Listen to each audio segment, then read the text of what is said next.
Welcome to our YouTube channel, where wisdom meets inspiration. In this channel, we share valuable insights to help you become the best version of yourself.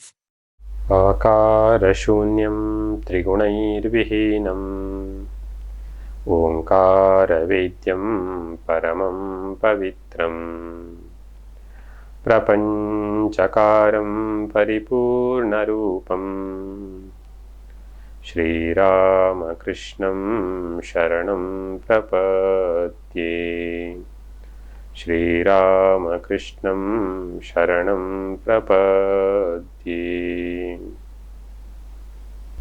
ಸ್ವಾಮಿ ವಿವೇಕಾನಂದರ ಮಹಾಸಮಾಧಿಯ ದಿನ ಸ್ವಾಮಿ ಪ್ರೇಮಾನಂದರು ಒಂದು ಮಾತನ್ನು ಕೇಳ್ತಾರೆ. ಉಪನಿಷತ್ತುಗಳನ್ನು ಓದೋದ್ರಿಂದ ಪ್ರಯೋಜನ ಏನು ಅಂಥೇಳಿ.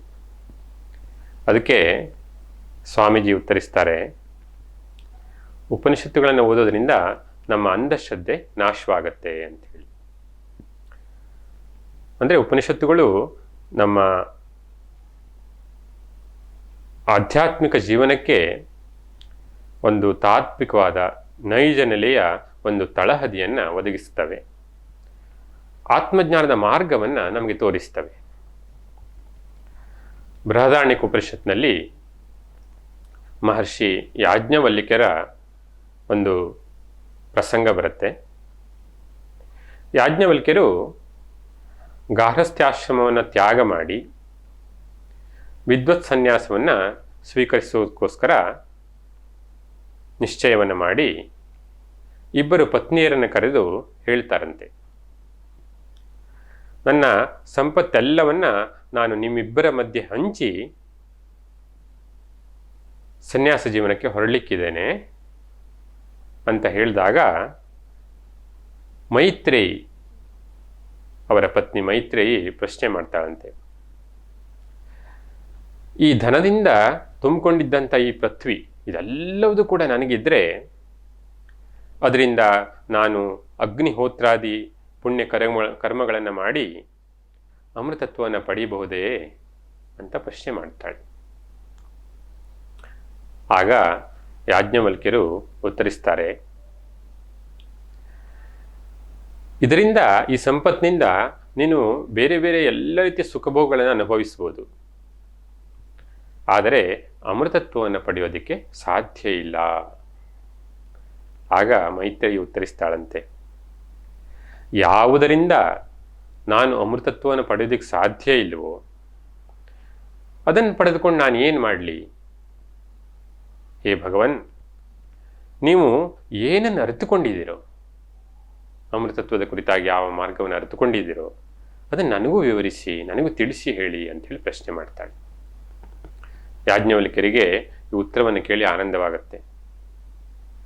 ಅವರು ಹೇಳ್ತಾರೆ, ಈ ಅಮೃತತ್ವಕ್ಕೆ ಸಾಧನವಾದಂಥ ಆತ್ಮಜ್ಞಾನವನ್ನು ಕುರಿತು ನಿನಗೆ ಹೇಳ್ತೇನೆ, ಅದರ ಬಗ್ಗೆ ವಿವರಿಸ್ತೇನೆ. ನಾನೇನು ಹೇಳ್ತೀನೋ ಅದನ್ನು ಏಕಾಗ್ರವಾಗಿ ಕೇಳಿ ಅದರ ಅರ್ಥವನ್ನು ಧ್ಯಾನಿಸು ಅಂಥೇಳಿ ಹೇಳ್ತಾರೆ. ಹಾಗೆ ಮುಂದುವರಿಸಿ ಅವರು ಹೇಳ್ತಾರೆ, ನಾವು ಎಲ್ಲರನ್ನ ಇಷ್ಟಪಡ್ತೇವಲ್ಲ, ಅದು ಆ ವಸ್ತುವಿಗೋಸ್ಕರವೋ ಅಥವಾ ಆ ವ್ಯಕ್ತಿಗೋಸ್ಕರವೋ ಅಲ್ಲ, ನಮಗೋಸ್ಕರ ನಾವೆಲ್ಲರನ್ನ ಪ್ರೀತಿಸ್ತೇವೆ, ಎಲ್ಲ ವಸ್ತುಗಳನ್ನು ಪ್ರೀತಿಸ್ತೇವೆ. ಆತ್ಮನಿಗೋಸ್ಕರ ಎಲ್ಲವೂ ಪ್ರಿಯವಾಗತ್ತೆ. ಆತ್ಮತತ್ವ ಎನ್ನುವಂತಹದ್ದು ನಮಗೆ ಅತ್ಯಂತ ಪ್ರಿಯವಾದದ್ದು ಅಂಥೇಳಿ ಆಮೇಲೆ ಅವರು ಒಂದು ಮಾತನ್ನು ಹೇಳ್ತಾರೆ, ಹಾಗಾದರೆ ಈ ಆತ್ಮನನ್ನು ನಾವು ದರ್ಶಿಸಬೇಕು. ಹೇಗೆ ಅಂತ ಹೇಳಿದರೆ, ಆತ್ಮನೋ ವಾ ಅರೆ ದರ್ಶನೇನ ಶ್ರವಣೇನ ಮತ್ಯ ವಿಜ್ಞಾನೇನೇದಂ ಸರ್ವಂ ವಿದಿತಂ. ಆತ್ಮ ವಾ ಅರೆ ದೃಷ್ಟವ್ಯ ಶ್ರೋತವ್ಯೋ ಮಂತವ್ಯೋ ನಿಧಿಧ್ಯಾಸಿತವ್ಯ. ಮೈತ್ರೇಯಿಗೆ ಯಾಜ್ಞವಲ್ಕ್ಯರು ಹೇಳುವಂಥದ್ದು, ಆತ್ಮ ವಾ ಅರೆ ದೃಷ್ಟವ್ಯ, ಆತ್ಮನನ್ನು ದರ್ಶಿಸಬೇಕು. ಹೇಗೆ? ಯಾವುದರ ಮೂಲಕ? ಶ್ರೋತವ್ಯೋ ಮಂತವ್ಯೋ ನಿಧಿಧ್ಯಾಸಿತವ್ಯ. ಇದನ್ನು ಶ್ರವಣ, ಮನನ ಮತ್ತು ನಿಧಿಧ್ಯಾಸನ ಅಂಥೇಳಿ ಹೇಳುವಂಥದ್ದು. ಉಪನಿಷತ್ತುಗಳು ಈ ಶ್ರವಣ ಮನನ ಮತ್ತು ನಿಧಿಧ್ಯಾಸನದ ಮಹತ್ವವನ್ನು ಹಲವಾರು ಕಡೆಗಳಲ್ಲಿ ಹೇಳ್ತಾ ನಾವು ಆತ್ಮತತ್ವವನ್ನು, ನಮ್ಮ ಮೂಲ ಸ್ವರೂಪವನ್ನು ಅರಿಯಬೇಕು ಅಂತ ಹೇಳಿದ್ರೆ ಉಪನಿಷತ್ತುಗಳು ಹೇಳುವಂಥ ಮಾರ್ಗ ಇದು: ಶ್ರವಣ ಮನನ ನಿಧಿಧ್ಯಾಸನ. ಶ್ರವಣ ಮನನ ಮತ್ತು ನಿಧಿಧ್ಯಾಸನ ಏಕಕಾಲದಲ್ಲಿ ಉಂಟಾದರೆ ಆಗ ಪರಮಾತ್ಮನ ಜ್ಞಾನವಾಗತ್ತೆ, ನಮ್ಮ ಬ್ರಹ್ಮಸ್ವರೂಪದ ಜ್ಞಾನವಾಗುತ್ತೆ ಅಂಥೇಳಿ ಉಪನಿಷತ್ತುಗಳು ಹೇಳುವಂಥದ್ದು. ಹಾಗಾದ್ರೆ ಶ್ರವಣ ಅಂತಂದ್ರೆ ಏನು? ಶ್ರವಣ ಅಂತಂತ ಹೇಳಿದ್ರೆ ಆತ್ಮತತ್ವದ, ಪರಮಾತ್ಮ ತತ್ವದ ಬಗ್ಗೆ ಕೇಳುವಂತಹದ್ದು, ಗುರುವಿನ ಮೂಲಕ, ಆಚಾರ್ಯರ ಮೂಲಕ ಕೇಳುವಂತಹದ್ದು, ಯೋಗ್ಯರಾದಂಥ ಆಚಾರ್ಯರ ಮೂಲಕ ಕೇಳುವಂತಹದ್ದು. ಮನನ ಅಂತ ಹೇಳಿದ್ರೆ ಆ ಕೇಳಿದಂಥ ತತ್ವ ಏನಿದೆ ಅದರ ಬಗ್ಗೆ ಆಳವಾಗಿ ಚಿಂತನೆ ಮಾಡುವಂತಹದ್ದು. ಚಿಂತನೆ ಮಾಡಿ ಸಂಶಯಗಳನ್ನು ಪರಿಹರಿಸಿಕೊಂಡು ಮನಸ್ಸಿನಲ್ಲಿ ಒಂದು ದೃಢ ನಿಶ್ಚಯವನ್ನು ತಾಳುವಂತಹದ್ದು. ಮನನ ಅಂತ ಹೇಳಿದ್ರೆ ತರ್ಕತಃ ಮಂತವ್ಯ ಅಂತ ಹೇಳಿ ಹೇಳ್ತೀವಿ. ರಿಫ್ಲೆಕ್ಟೆಡ್ ಆನ್ ಥ್ರೂ ರೀಸನಿಂಗ್ ಅಂತ ಹೇಳಿ ಬರುತ್ತೆ. ಅದನ್ನು ಮತ್ತೆ ಮತ್ತೆ ಮತ್ತೆ ಮತ್ತೆ ಚಿಂತಿಸಿ ಬರುವಂಥ ಸಂಶಯಗಳನ್ನು ಹೋಗಲಾಡಿಸಿಕೊಳ್ಳುವಂತಹದ್ದು. ನಿಧಿಧ್ಯಾಸನ ಅಂತ ಹೇಳಿದರೆ ನಾವೇನು ಆತ್ಮತತ್ವವನ್ನು ಕೇಳಿದ್ದೇವೆ, ಆಚಾರ್ಯರಿಂದ ಗುರುವಿನಿಂದ ಕೇಳ್ತೇವೆ, ಅದರ ಮೇಲೆ ಚಿಂತನೆ ಮಾಡಿ ಧ್ಯಾನ ಮಾಡಿ ಅದೇ ಭಾವನೆಯಲ್ಲಿ ಇರುವಂತಹದ್ದು. ನಿಧಿಧ್ಯಾಸನ ಅಂತ ಹೇಳಿದ್ರೆ ನಿಶ್ಚಯೇನ ಧ್ಯಾತವ್ಯ ಅಂತ ಬರುತ್ತೆ. ಧ್ಯೇಯ ಧಾತು ಅಂತ ಹೇಳಿದ್ರೆ ಚಿಂತಿಸುವುದು, ಧ್ಯಾನ ಮಾಡುವುದು, ಪುನಃ ಪುನಃ ಸ್ಮರಣೆ ಮಾಡುವಂತಹದ್ದು, ಮತ್ತೆ ಮತ್ತೆ ಗಮನಿಸುವಂತಹದ್ದು, ಪುನರಾವರ್ತನೆ ಮಾಡುವಂತಹದ್ದು, ಇದೆಲ್ಲ ಅರ್ಥಗಳಿದೆ ಧ್ಯೇಯ ಅಂತ ಹೇಳಿದ್ರೆ. ಹಾಗಾಗಿ ನಿಧಿಧ್ಯಾಸನ ಅಂತ ಹೇಳಿದ್ರೆ ಸದಾ ಆತ್ಮಭಾವನೆ ಅಥವಾ ಬ್ರಹ್ಮಭಾವನೆಯಲ್ಲಿ ನಾವು ಇರುವಂತಹದ್ದು. ಇದನ್ನು ಎಷ್ಟು ದಿವಸ ಮಾಡಬೇಕು? ಹಾಗಾದರೆ ಉತ್ತಮ ಅಧಿಕಾರಿಗಳಿಗೆ ಒಮ್ಮೆ ಶ್ರವಣ ಆದ ತಕ್ಷಣ ಅವರಿಗೆ ಆತ್ಮಜ್ಞಾನ ಉಂಟಾಗ್ಬಿಡುತ್ತಂತೆ, ಬ್ರಹ್ಮಸ್ವರೂಪದ ಜ್ಞಾನ ಆಗ್ಬಿಡುತ್ತೆ. ಆದರೆ ಯಾವಾಗ ಶ್ರವಣ ಬ್ರಹ್ಮಸ್ವರೂಪದ ಜ್ಞಾನವನ್ನು ಉಂಟು ಮಾಡೋದಿಲ್ವೋ ಆಗ ಮನನ ಮತ್ತು ನಿಧಿಧ್ಯಾಸನಗಳು ಬೇಕಾಗತ್ತೆ. ಎಲ್ಲಿವರೆಗೆ ಅಭ್ಯಾಸ ಮಾಡಬೇಕು? ಎಲ್ಲಿಯವರೆಗೆ ನಮಗೆ ಶ್ರವಣ ಆದ ಕೂಡಲೇ ಬ್ರಹ್ಮಸ್ವರೂಪದ ಜ್ಞಾನ ಆಗೋದಿಲ್ವೋ ಅಲ್ಲಿವರೆಗೆ ಕೂಡ ನಾವು ಮನನ ಮತ್ತು ನಿಧಿಧ್ಯಾಸನವನ್ನು ಅಭ್ಯಾಸ ಮಾಡ್ತಾ ಇರಬೇಕು. ಮತ್ತೆ ಮತ್ತೆ ಶ್ರವಣ ಮಾಡ್ತಾ ಇರಬೇಕು, ಮತ್ತೆ ಮತ್ತೆ ಮನನ ನಿಧಿಧ್ಯಾಸನವನ್ನು ಮಾಡ್ತಾ ಇರಬೇಕು. ಈಗ ಒಂದೊಂದನ್ನು ವಿವರವಾಗಿ ನೋಡೋಣ. ಶ್ರವಣ ಅಂತಂದ್ರೆ ಏನು? ಹಾಗಾದರೆ ಅಟೆಂಟಿವ್ ಹಿಯರಿಂಗ್ ಅಂತ ಹೇಳ್ತೀವಿ. ಸಾಮಾನ್ಯವಾಗಿ ನಾವು ಯಾವುದೋ ಒಂದು ವಿಷಯವನ್ನು ಕೇಳುವಾಗ, ಮತ್ತೊಬ್ಬರಿಂದ ಕೇಳುವಾಗ ಏನು ಮಾಡ್ತೇವೆ? ಅವ್ರು ಹೇಳಿದ್ದನ್ನು ಕೇಳಿಸ್ಕೊಳ್ತಾ ಇರ್ತೇವೆ, ಮನಸ್ಸು ಎಲ್ಲೋ ಹೊರಟೋಗಿರುತ್ತೆ. ಮಧ್ಯೆ ಮಧ್ಯೆ ಸ್ವಲ್ಪ ಕೇಳಿಸ್ಕೊಂಡಿರ್ತೇವೆ, ಹಾಗೆ ನಮ್ಮ ಮನಸ್ಸಿನಲ್ಲಿ ಆ ವಿಷಯದ ಕುರಿತು ಚಿಂತನೆ ಮಾಡ್ತಾ ಇರ್ತೇವೆ. ಇದು ಶ್ರವಣ ಅಲ್ಲ. ಶ್ರವಣ ಅಂತ ಹೇಳಿದ್ರೆ ಅಟೆಂಟಿವ್ ಹಿಯರಿಂಗ್ ಅಂತ ಹೇಳ್ತೀವಿ. ಲಕ್ಷಗೊಟ್ಟು ಕೇಳುವಂತಹದ್ದು, ಸಂಪೂರ್ಣ ಮನಸ್ಸು ಹೃದಯವನ್ನು ತೆರೆದಿಟ್ಟುಕೊಂಡು ಗುರುವಿನಿಂದ ಬಂದಂತಹ ಮಾತುಗಳನ್ನು ಸ್ವೀಕರಿಸುವಂತಹದ್ದು, ಸಂಪೂರ್ಣ ಲಕ್ಷ್ಯಗೊಟ್ಟು ಕೇಳುವಂತಹದ್ದು. ಸಾಮಾನ್ಯ ಕೇಳುವಿಕೆ ಎನ್ನುವಂಥದ್ದು ಮನಸ್ಸನ್ನು ಬಹಿರ್ಮುಖಗೊಳಿಸುತ್ತೆ. ಆದರೆ ಈ ಶ್ರವಣ ಇದೆಯಲ್ಲ, ಇದು ಮನಸ್ಸನ್ನು ಅಂತರ್ಮುಖಗೊಳಿಸುತ್ತೆ. ಶ್ರವಣ ಅಂತ ಹೇಳಿದ್ರೆ it is not passive hearing, ಸುಮ್ಮನೆ ಕೇಳಿಸ್ಕೊಳ್ಳುವಂಥದ್ದಲ್ಲ. It is active hearing. ಆ ಕೇಳುವಿಕೆ ನಮ್ಮಲ್ಲಿ ಆಳವಾದ ಪರಿಣಾಮವನ್ನು ಉಂಟು ಮಾಡಬೇಕು, ಅದು ಶ್ರವಣ. ಅದನ್ನ ಉಪನಿಷತ್ತುಗಳು ಹೇಳ್ತವೆ. ಆಚಾರ್ಯ ಆಗಮಗಳಿಂದ ಆತ್ಮನನ್ನ ಶ್ರವಣ ಮಾಡಬೇಕು, ಆತ್ಮನ ಕುರಿತು ಕೇಳಬೇಕು. ಉಪನಿಷತ್ತುಗಳು ನಮಗೆ ಆತ್ಮತತ್ವವನ್ನು ಮಹಾವಾಕ್ಯಗಳ ಮೂಲಕ ವಿವರಿಸ್ತವೆ, ಮಹಾವಾಕ್ಯಗಳ ಮೂಲಕ ನಮಗೆ ತಿಳಿಸಿಕೊಡ್ತವೆ. ಬೃಹದಾರಣ್ಯಕ ಉಪನಿಷತ್ತು ಹೇಳುತ್ತೆ ಅಹಂ ಬ್ರಹ್ಮಾಸ್ಮಿ. ಹಾಗೆ ಮಾಂಡುಕ್ಯ ಉಪನಿಷತ್ತು ಅಯಮಾತ್ಮ ಬ್ರಹ್ಮ. ಛಾಂದೋಗ್ಯ ಉಪನಿಷತ್ತು ಹೇಳುತ್ತೆ ತತ್ವಮಸಿ. ಐತರೇಯ ಉಪನಿಷತ್ತು ಹೇಳುತ್ತೆ ಪ್ರಜ್ಞಾನಂ ಬ್ರಹ್ಮ. ಇವೆಲ್ಲ ಉಪನಿಷತ್ತಿನ ಮಹಾವಾಕ್ಯಗಳು. ಈ ವಾಕ್ಯಗಳನ್ನು, ಪರಬ್ರಹ್ಮ ತತ್ವವನ್ನು ಈ ವಾಕ್ಯಗಳ ಮೂಲಕ ಬ್ರಹ್ಮನಿಷ್ಠನಾದಂಥ ಗುರು, ಬ್ರಹ್ಮಜ್ಞನಾದಂಥ ಗುರು ಶಿಷ್ಯನಿಗೆ, ಯೋಗ್ಯನಾದಂಥ ಶಿಷ್ಯನಿಗೆ ಉಪದೇಶ ಮಾಡ್ತಾನೆ. ಆಗ ಶ್ರವಣ ಆಗುತ್ತೆ.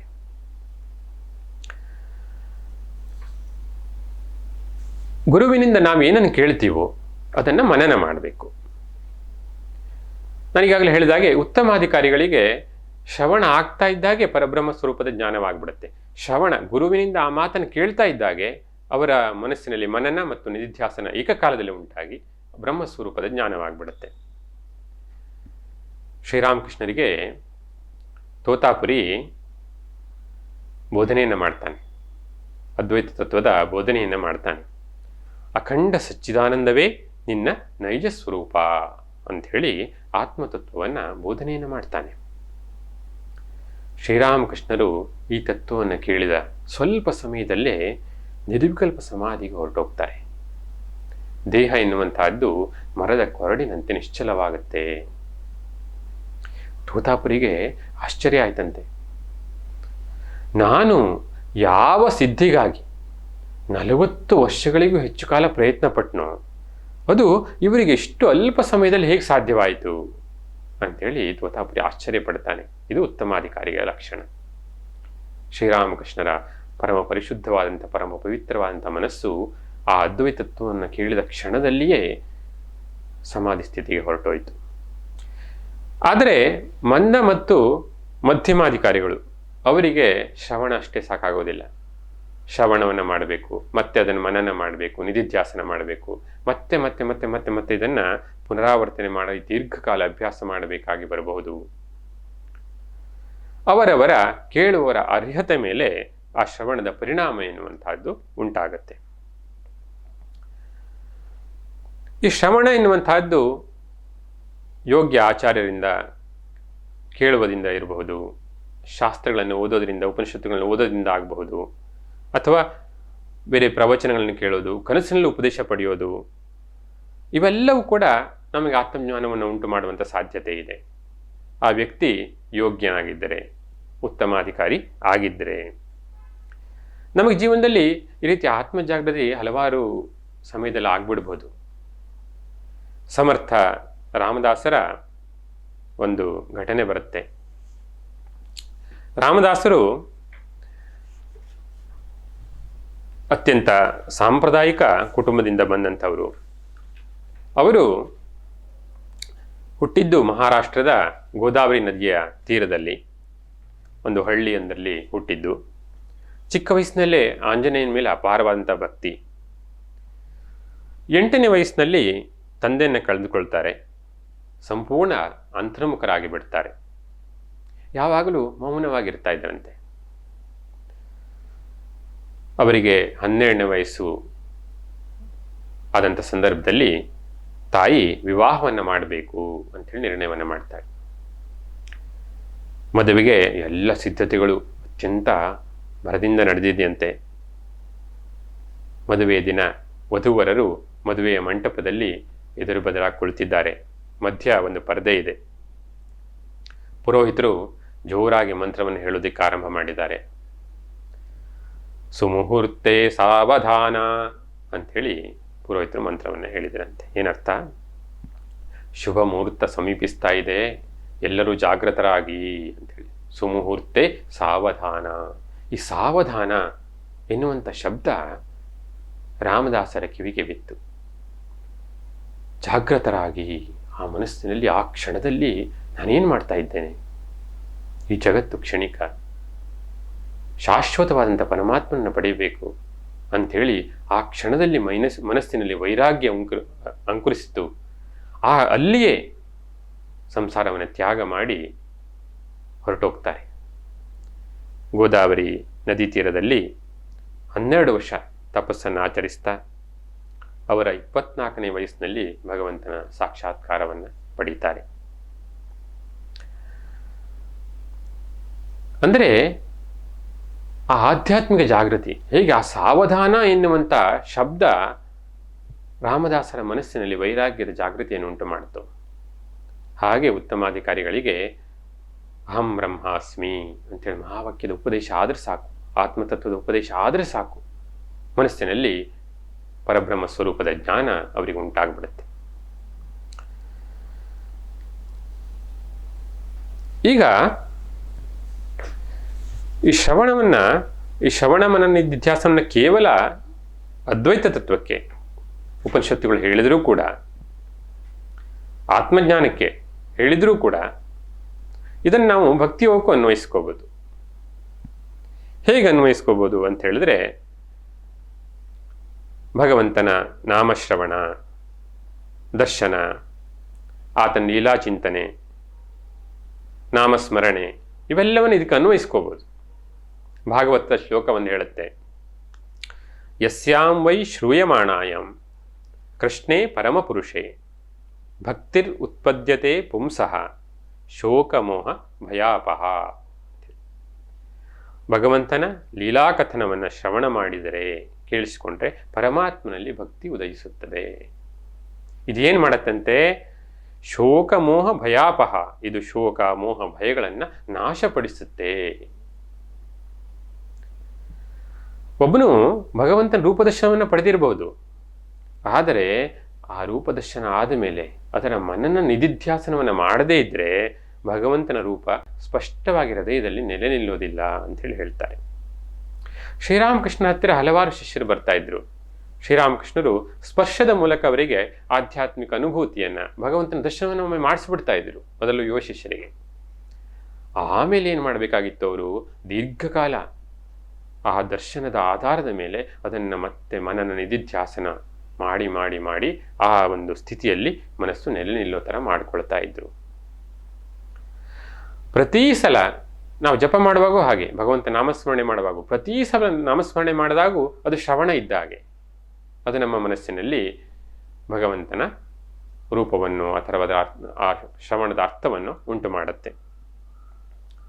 ಈಗ ಅದಿರಲಿ, ನಾವೀಗ ವೇದಾಂತ ದೃಷ್ಟಿಯಿಂದ ಇದನ್ನು ಚಿಂತನೆ ಮಾಡೋಣ. ಮೊದಲು ಈ ವೇದಾಂತಾರ್ಥ ವಿಚಾರ ಅಂತ ಹೇಳ್ತೀವಿ ಇದಕ್ಕೆ, ಈ ಶ್ರವಣ ಮನನ ನಿಧಿಧ್ಯಾಸನಕ್ಕೆ. ಇದನ್ನು ಏನು ಪ್ರಯೋಜನ ಅನ್ನೋದನ್ನು ನೋಡ್ಬೇಡ. ಪ್ರಯೋಜನ ಇಲ್ಲದೆ ಏನನ್ನು ಮಾಡೋದಕ್ಕೆ ಇಷ್ಟಪಡೋದಿಲ್ಲ. ಇದು ಶ್ರವಣ ಮನನ ನಿಧಿಧ್ಯಾಸನದ ಆತ್ಯಂತಿಕ ಪ್ರಯೋಜನ ಪರಬ್ರಹ್ಮ ಸ್ವರೂಪದ ಜ್ಞಾನವೇ ಆಗಿದ್ರೂ ಕೂಡ ಅದನ್ನು ಅಭ್ಯಾಸ ಮಾಡೋದ್ರಿಂದನೇ ಹಲವಾರು ಪ್ರಯೋಜನಗಳಿದೆ. ಏನು ಪ್ರಯೋಜನಗಳು ಅಂತ ಹೇಳಿದ್ರೆ, ಇದು ಆ ಸಾಧಕನ ವ್ಯಕ್ತಿತ್ವದ ಏಕತೆ ಮತ್ತು ಸಮಗ್ರತೆಗೆ ಸಹಾಯ ಮಾಡುತ್ತೆ. ಆತನ ಇಚ್ಛಾಶಕ್ತಿ, ಬುದ್ಧಿಶಕ್ತಿ, ಭಾವನಾ ಶಕ್ತಿಗಳಿಗೆ ಒಂದು ಸಾಮಾನ್ಯವಾದಂಥ ಆಂತರಿಕ ನೆಲೆಯನ್ನು ಒದಗಿಸುತ್ತೆ. ಇದು ನಮ್ಮ ಮನಸ್ಸಿನ ಚಟುವಟಿಕೆ ಸ್ವರೂಪವನ್ನು ಅರಿಯೋದಕ್ಕೆ ಸಹಾಯ ಮಾಡುತ್ತೆ. ಇಡೀ ದಿನಗಳಲ್ಲಿ ನನ್ನ ಮನಸ್ಸು ಹೀಗೆಲ್ಲ ವರ್ತನೆ ಮಾಡ್ತಾ ಇದೆ, ಯಾವ ರೀತಿಯ ಭಾವನೆಗಳು ಬರ್ತಾ ಇದೆ, ಇದೆಲ್ಲವನ್ನು ನಾವು ಸಾಕ್ಷಿ ಭಾವದಿಂದ ನಿಂತು ನೋಡೋದಕ್ಕೆ ಸಾಧ್ಯವಾಗುತ್ತೆ. ನಮ್ಮ ಮನಸ್ಸಿನ ಮೇಲೆ ನಮಗೆ ನಿಯಂತ್ರಣ ಬರ್ತಾ ಹೋಗುತ್ತೆ. ಶ್ರೀಮಾತೆಯವರು ಹೇಳ್ತಾರೆ, ಹೇಗೆ ದೋಣಿಗೆ ಚುಕ್ಕಾಣಿ ಇರುತ್ತೋ ಹಾಗೆ ದಿನನಿತ್ಯ ಧ್ಯಾನ ಎನ್ನುವಂತಹದ್ದು ನಮ್ಮ ಜೀವನಕ್ಕೆ ಮಾರ್ಗದರ್ಶಿ ಆಗುತ್ತೆ ಅಂತೇಳಿ ಹೇಳ್ತಾರೆ. ನಾವು ಈ ರೀತಿ ಆತ್ಮಚಿಂತನೆ ಮಾಡ್ತಾ ಹೋದಷ್ಟು ನಮ್ಮ ಮನಸ್ಸು ವಿಶಾಲವಾಗ್ತಾ ಹೋಗುತ್ತೆ. ಕಾನ್ಷಿಯಸ್ನೆಸ್ ಎಕ್ಸ್ಪ್ಯಾಂಡ್ಸ್ ಅಂತ ಹೇಳ್ತಾರೆ. ಹೆಚ್ಚು ಹೆಚ್ಚು ಪ್ರಜ್ಞಾವಂತರಾಗ್ತೇವೆ. ನಮ್ಮ ಆಲೋಚನೆಗಳು ಮತ್ತು ಕ್ರಿಯೆಗಳ ಮೇಲೆ ನಮಗೆ ನಿಯಂತ್ರಣ ದೊರೆಯುತ್ತೆ. ಆತ್ಮಚಿಂತನೆ ಮಾಡ್ತಾ ಹೋದಷ್ಟು ಮನಸ್ಸಿನ ಆಳಕ್ಕೆ ಹೋಗೋದನ್ನು ಕಲಿತೇವೆ. ಮನಸ್ಸಿನ ಬೇರೆ ಬೇರೆ ಬೇರೆ ಬೇರೆ ಪದರಗಳ ಜ್ಞಾನ ನಮಗುಂಟಾಗತ್ತೆ. ನಮ್ಮ ಮನಸ್ಸಿನ ಆ ಒಂದು ಒಳಗೆ ಏನೆಲ್ಲ ಇದೆ, ಎಷ್ಟು ಅದ್ಭುತಗಳಿದೆ. ಆತ್ಮನಿಗೆ ಹೆಚ್ಚು ಹೆಚ್ಚು ಹತ್ತಿರವಾಗ್ತಾ ಹೋಗ್ತೇವೆ. ಆತ್ಮನ ಬೆಳಕನ್ನು ಹೆಚ್ಚೆಚ್ಚು ಕಾಣ್ತೇವೆ. ಜೀವನದಲ್ಲಿ ಪಾವಿತ್ರ್ಯತೆ, ಶಾಂತಿ, ಆನಂದ, ಸಾರ್ಥಕತೆ, ಆಂತರಿಕ ದೃಢತೆ ಇವೆಲ್ಲವೂ ಕೂಡ ಬರ್ತಾ ಹೋಗ್ತೇವೆ. ಹಾಗಾದರೆ ಈ ರೀತಿ ನಾವು ಆತ್ಮಚಿಂತನೆ ಮಾಡೋದು ಅಂತ ಹೇಳಿದ್ರೆ ಮನಸ್ಸನ್ನು ಅಂತರ್ಮುಖಗೊಳಿಸಬೇಕಲ್ಲ ಅಂತ ಹೇಳಿದ್ರೆ, ಈ ಕುರಿಯನ್ನು ಕುರುಬ ದೊಡ್ಡಿಗಟ್ತಾನಲ್ಲ, ಆ ರೀತಿಯಲ್ಲಿ ಒಂದೇ ಸಲ ತಳ್ಳಿಬಿಡೋದಕ್ಕಾಗೋದಿಲ್ಲ, ಮನಸ್ಸನ್ನು ಅಂತರ್ಮುಖ ಮಾಡೋದಕ್ಕಾಗೋದಿಲ್ಲ. ಅದಕ್ಕೆ ಒಂದು ಸಹಜವಾದಂಥ ಆಂತರಿಕ ಸೆಳೆತ, ಒಂದು ಆಕರ್ಷಣೆ, ಆಂತರಿಕವಾದಂಥ ಒಂದು ಆಕರ್ಷಣೆ ನಮ್ಮಲ್ಲಿ ಉಂಟಾಗಬೇಕು. ಆಗ ಸ್ವಾಭಾವಿಕವಾದ ಅಂತರ್ಮುಖತ್ವ ಮನಸ್ಸಿಗೆ ಬರುತ್ತೆ. ಆಗ ನಿಜವಾದ ಧ್ಯಾನ ನಿಧಿಧ್ಯಾಸನ ಸಾಧ್ಯವಾಗುವಂತಹದ್ದು. ಈ ಆಂತರಿಕ ಸೆಳೆತ ಎಲ್ಲಿಂದ ಉಂಟಾಗುವಂತಹದ್ದು ಅಂತ ಹೇಳಿದ್ರೆ, ನಮ್ಮ ಉನ್ನತ ಆಧ್ಯಾತ್ಮಿಕ ಪ್ರಜ್ಞಾ ಕೇಂದ್ರದಿಂದ ಅದು ಉಂಟಾಗುವಂತಹದ್ದು. ನಮ್ಮ ಉನ್ನತವಾದಂತಹ ಆಧ್ಯಾತ್ಮಿಕ ಪ್ರಜ್ಞಾ ಕೇಂದ್ರ ಜಾಗೃತವು ಕ್ರಿಯಾತ್ಮಕವೂ ಆದಾಗ ಮಾತ್ರ ನಿಧಿಧ್ಯಾಸನವನ್ನು ಮಾಡೋದಕ್ಕೆ ಸಾಧ್ಯ, ಧ್ಯಾನ ಮಾಡೋದಕ್ಕೆ ಸಾಧ್ಯ. ಹೇಗೆ ಅಂತ ಹೇಳಿದ್ರೆ, ಪಕ್ಷಿ ಹಗಲಿಡೀ ಹಾರಾಡುತ್ತೆ, ಪ್ರಪಂಚದಲ್ಲಿ ಎಲ್ಲ ಕಡೆ ಹಾರಾಡುತ್ತೆ. ಆದರೆ ಸಂಜೆ ಆಯಿತು ಅಂತ ಹೇಳಿದ್ರೆ ಮರಳಿ ತನ್ನ ಗೂಡಿಗೆ ಬಂದು ವಿಶ್ರಮಿಸಿಕೊಳ್ಳುತ್ತೆ. ಹಾಗೆ ಮನಸ್ಸು ಆನಂದಕ್ಕಾಗಿ, ಶಾಂತಿಗಾಗಿ ಜಗತ್ತಿನಲ್ಲಿ ಎಲ್ಲೆಡೆ ಹುಡುಕಾಡುತ್ತೆ. ಕೊನೆಯಲ್ಲಿ ಬಳಲಿ ತನ್ನಲ್ಲಿಯೇ ಅದನ್ನು ಹುಡುಕೋದಿಕ್ಕೆ ಆರಂಭ ಮಾಡುತ್ತೆ, ಅಂತರ್ಮುಖವಾಗತ್ತೆ ಸಹಜವಾಗಿ. ಆಗ ಮನಸ್ಸು ಶಾಂತವಾಗಿ ತನ್ನ ಮೂಲದಲ್ಲಿ ನೆಲೆಸುವಂತಹದ್ದು. ಅದು ನಿಜವಾದ ಧ್ಯಾನ. ಮನಸ್ಸು ಈ ರೀತಿ ಹೆಚ್ಚು ಹೆಚ್ಚು ಸೂಕ್ಷ್ಮ ಆಗ್ತಾ ಹೋದಾಗೆ ನಾವೇನು ಮಾಡ್ತೀವಿ, ಮನಸ್ಸಿನ ಆಳವಾದ ಸ್ತರಗಳಲ್ಲಿ ಆಧ್ಯಾತ್ಮಿಕ ಜಗತ್ತಿನ ಇಂದ್ರಿಯಾತೀತ ಸತ್ಯಗಳನ್ನು ಅರಿತಾ ಹೋಗ್ತೇವೆ ಅಂತೇಳಿ ವಿವರಿಸುವಂತಹದ್ದು. ಮಹಾಪುರುಷರು, ಆಧ್ಯಾತ್ಮಿಕ ಸಾಧಕರು ಇದನ್ನು ವಿವರಿಸುವಂತಹದ್ದು. ನಾವು ಸಾಮಾನ್ಯವಾಗಿ ಬೇರೆ ಬೇರೆ ದೇವತೆಗಳನ್ನು ಪೂಜಿಸ್ತೇವೆ. ದೇವತೆ ಅಂದರೆ ಏನರ್ಥ? ದೇವತೆ ಅಂತ ಹೇಳಿದರೆ ಪ್ರಕಾಶಮಾನವಾದದ್ದು ಅಂತೇಳಿ ಅರ್ಥ. ದೇವತೆಗಳ ಶರೀರ ಎಷ್ಟು ಪವಿತ್ರವಾಗಿರುತ್ತೆ, ಮನಸ್ಸು ಎಷ್ಟು ಪವಿತ್ರವಾಗಿರುತ್ತೆ ಅಂತ ಹೇಳಿದ್ರೆ ಅವರಲ್ಲಿ ಆ ಆತ್ಮನ ಬೆಳಕಿದೆಯಲ್ಲ, ಅದು ಕಣ್ಣಿಗೆ ಕೋರೈಸುವಷ್ಟು ಪ್ರಕಾಶಮಾನವಾಗಿ ಬೆಳಗುತ್ತಂತೆ. ನಿಧಿಧ್ಯಾಸನದಿಂದ, ಆತ್ಮಚಿಂತನೆಯಿಂದ ನಾವೆಲ್ಲರೂ ಈ ಸ್ಥಿತಿಯನ್ನು ಪಡಿಬಹುದು. ನಮ್ಮ ದೇಹ ಮನಸ್ಸುಗಳು ಅಷ್ಟು ಪವಿತ್ರವಾದಾಗ, ಶಾಂತವಾದಾಗ ನಮ್ಮ ಆತ್ಮ ಆ ರೀತಿಯಲ್ಲಿ ನಮ್ಮ ಬೆಳಗುವಂತಹದ್ದು, ಆ ದೇವತೆಗಳ ಸ್ಥಿತಿಯನ್ನು ನಾವು ಪಡೆಯಬಹುದು. ಗೀತೆಯಲ್ಲಿ ಶ್ರೀಕೃಷ್ಣ ಹೇಳ್ತಾನೆ, ಬಾಹ್ಯ ಸ್ಪರ್ಶೇಶ್ವಸಕ್ತಾತ್ಮ ವಿಂದತ್ಯಾತ್ಮನಿ ಯತ್ಸುಖಂ ಸ ಬ್ರಹ್ಮಯೋಗಯುಕ್ತಾತ್ಮ ಸುಖಂ ಅಕ್ಷಯಮಶ್ನುತೆ. ಬಾಹ್ಯ ವಿಷಯಗಳಲ್ಲಿ ಯಾರು ಅನಾಸಕ್ತರಾಗಿರ್ತಾರೋ ಅವರಿಗೆ ಅತ್ಯಂತ ಉನ್ನತವಾದಂಥ ಸುಖ ಸಿಗುತ್ತಂತೆ. ಏನದು? ಆ ಬ್ರಹ್ಮಯೋಗ, ಪರಬ್ರಹ್ಮ ಸ್ವರೂಪದಲ್ಲಿ ನೆಲೆಸುವಿಕೆ, ಆ ಒಂದು ಅತ್ಯುನ್ನತವಾದಂಥ ಆನಂದ, ಶಾಂತಿ ಅವರಿಗೆ ಸಿಗತ್ತೆ. ಅದಿರಲಿ. ಈಗ ಮನನ ಅಂದರೆ ಏನು ಅನ್ನೋದನ್ನು ನೋಡೋಣ. ಪ್ರಯೋಜನಗಳನ್ನು ನೋಡಿದ್ವಿ. ಶ್ರವಣ, ಮನನ ಮತ್ತು ನಿಧಿಧ್ಯಾಸನದ ಪ್ರಯೋಜನಗಳನ್ನು ನೋಡಿದ್ವಿ. ಶ್ರವಣ ಅಂದರೆ ಏನು ಅನ್ನೋದನ್ನು ನೋಡಿದ್ವಿ. ಈಗ ಮನನ ಅಂದರೆ ಏನು ಎನ್ನುವುದನ್ನು ನೋಡೋಣ. ಶ್ರವಣ ಮಾಡಿದ ಮೇಲೆ, ಗುರುವಿನಿಂದ ಆತ್ಮತತ್ವವನ್ನು ಕೇಳಿದ ಮೇಲೆ ತರ್ಕದಿಂದ ಅದನ್ನು ಮನನ ಮಾಡುವಂತಹದ್ದು, ಚಿಂತನೆ ಮಾಡುವಂತಹದ್ದು. ಇದರಿಂದ ತತ್ವ ಯಾವುದು ಅಂತ ದೃಢವಾದ ಮೇಲೆ ಅದನ್ನು ಕುರಿತು ಸತತವಾಗಿ ಧ್ಯಾನಿಸುವುದು ನಿಧಿಧ್ಯಾಸನ. ಹಾಗಾದರೆ ಹೇಗೆಲ್ಲ ನಾವು ಮನನ ಮಾಡಬಹುದು, ಚಿಂತನೆ ಮಾಡಬಹುದು? ಗುರುವಿನಿಂದ ಆತ್ಮತತ್ವವನ್ನು ಕೇಳಿದ ಮೇಲೆ ಹೇಗೆಲ್ಲ ಮನನ ಮಾಡಬಹುದು ಅನ್ನೋದಕ್ಕೆ ಒಂದೆರಡು ಉದಾಹರಣೆ ಕೊಡ್ತೇನೆ. ನಮ್ಮ ಆ ಚೈತನ್ಯ ಎಲ್ಲಿದೆ, ಆತ್ಮ ಎಲ್ಲಿದೆ, ಅದನ್ನು ಎಲ್ಲಿ ಕಂಡುಕೊಳ್ಳೋದು, ಎಲ್ಲಿ ಹುಡುಕೋದು? ಇಲ್ಲಾದರೆ ಒಂದು ಕಡೆ ಹುಡುಕಬೇಕಲ್ಲ. ನಾವು ಸುಮ್ಮನೆ ಸರಳವಾಗಿ ವಿಮರ್ಶೆ ಮಾಡಿ ನೋಡಿದ್ರೆ, ಅತ್ಯಂತ ಆಳವಾಗಲ್ಲ, ಸರಳವಾಗಿ ವಿಮರ್ಶೆ ಮಾಡಿ ನೋಡೋಣ. ನಮಗೆ ಬೇರೆ ಬೇರೆ ಇಂದ್ರಿಯ ಅನುಭವಗಳು ಪ್ರತಿನಿತ್ಯ ಆಗ್ತಾ ಇರುತ್ತೆ. ಶೀತ, ಉಷ್ಣ, ಸುಖ, ದುಃಖ, ರುಚಿ, ಕಿವಿಯಿಂದ ಬೇರೆ ಬೇರೆ ಶಬ್ದವನ್ನು ಕೇಳುವಂತಹದ್ದು, ಇದೆಲ್ಲ ಅನುಭವಗಳು ನಮ್ಮ ನಿತ್ಯ ಆಗ್ತಾ ಇರುತ್ತೆ. ಈ ಅನುಭವಗಳು ನಮಗೆ ಇಂದ್ರಿಯಗಳ ಮೂಲಕ ಆಗ್ತವೆ. ಆದರೆ ಈ ಇಂದ್ರಿಯಗಳನ್ನು ಗಮನಿಸುವಂತಹದ್ದು ಒಂದಿದೆ. ಯಾವುದು ಅಂತ ಹೇಳಿದ್ರೆ ನಮ್ಮ ಮನಸ್ಸು. ನಮ್ಮ ಮನಸ್ಸಿಗೆ ಗೊತ್ತಾಗತ್ತೆ. ಏನು? ನನ್ನ ಕಣ್ಣು ಮಂಜಾಗಿದೆ, ಇವತ್ತು ಸರಿಯಾಗಿ ಕಾಣ್ತಾ ಇಲ್ಲ, ನನ್ನ ಕಿವಿ ಸರಿಯಾಗಿ ಕೇಳಿಸ್ತಾ ಇಲ್ಲ, ನಾಲ್ಗೆಗೆ ರುಚಿ ಗೊತ್ತಾಗ್ತಾ ಇಲ್ಲ. ಅಂದರೆ ಇಂದ್ರಿಯಗಳು ಸರಿಯಾಗಿ ಕಾರ್ಯನಿರ್ವಹಿಸ್ತಾ ಇಲ್ಲ ಅನ್ನೋದು ಯಾರಿಗೆ ಗೊತ್ತಾಗುತ್ತೆ? ಮನಸ್ಸಿಗೆ ಗೊತ್ತಾಗತ್ತೆ. ಅಂದರೆ ಇಂದ್ರಿಯಗಳನ್ನು ಗಮನಿಸ್ತಾ ಇರುತ್ತೆ ಮನಸ್ಸು. ಹಾಗಾದರೆ ಆ ಮನಸ್ಸನ್ನು ಯಾವುದು ಗಮನಿಸುತ್ತೆ? ನಮ್ಮ ಮನಸ್ಸನ್ನು ನೋಡಿ ನಾವು ಹೇಳ್ತೇವೆ, ಏನು? ನನಗಿವತ್ತು ಕೋಪ ಬಂದಿದೆ, ನಾನಿವತ್ತು ಆನಂದವಾಗಿದ್ದೇನೆ, ನನ್ನ ಮನಸ್ಸು ಇವತ್ತು ಚೆನ್ನಾಗಿಲ್ಲ. ಅಂದರೆ ಮನಸ್ಸಿನ ಚಲನವಲನಗಳನ್ನು ಅರಿಯುವಂಥದ್ದು ಯಾವುದು ಅಂತ ಹೇಳಿದ್ರೆ ನಮ್ಮಲ್ಲಿ ಅಹಂ ಪ್ರತ್ಯಯ ಅಂತೇಳಿ ಒಂದಿದೆ. ನಾನು ಎನ್ನುವ ಭಾವನೆ ಅಹಂ ಪ್ರತ್ಯಯ ಅಂತ ಹೇಳ್ತೀವಿ. ಆ ಅಹಂ ಪ್ರತ್ಯಯ ಎನ್ನುವಂಥದ್ದು ಇದೆಯಲ್ಲ, ಇದು ಮನಸ್ಸಿನ ಬದಲಾವಣೆಗಳನ್ನು ಗಮನಿಸುತ್ತೆ. ಈಗ ಹಾಗಾದರೆ ಈ ನಾನು ಅಹಂ ಪ್ರತ್ಯಯ ಅನ್ನುವಂಥದ್ದು ಏನಿದೆ, ಇದೇ ಹಾಗಾದರೆ ಆತ್ಮವೇ? ಅದನ್ನು ವಿಚಾರ ಮಾಡೋಣ. ಈ ನಾನು ಎನ್ನುವುದು ಯಾವಾಗ ಆರಂಭ ಆಯಿತು? ವಿಚಾರ ಮಾಡಿ ನೋಡಿ. ಆತ್ಮತತ್ವ ಆದರೆ ಅದು ಯಾವಾಗೂ ಇರಬೇಕು, ನಮ್ಮ ಮೂಲ ಸ್ವರೂಪ ಆದರೆ ಯಾವಾಗೂ ಇರಬೇಕು. ಈ ನಾನು ಅನ್ನೋದು ಯಾವಾಗ ಆರಂಭ ಆಯಿತು? ಚಿಕ್ಕ ಮಗುವಿಗೆ ನಾನಿದ್ದೇನೆ ಎನ್ನುವ ಅರಿವಿಲ್ಲ, ಪ್ರಜ್ಞೆ ಇಲ್ಲ. ಆದರೆ ಅದು ಬೆಳೀತಾ ಬಂದ ಹಾಗೆ ಅದಕ್ಕೆ ನಾನು, ಇದು ನನಗೂ, ನಂದು, ಇದು ನನ್ನ ಆಟಿಕೆ ಸಾಮಾನು, ನನಗದು ಬೇಕು, ಇದು ಬೇಕು, ಹೀಗೆ ನಾನು ನಾನು ನಾನು ಎನ್ನುವ ಅರಿವು ಅದರಲ್ಲಿ ಬೆಳೀತಾ ಬರುತ್ತೆ.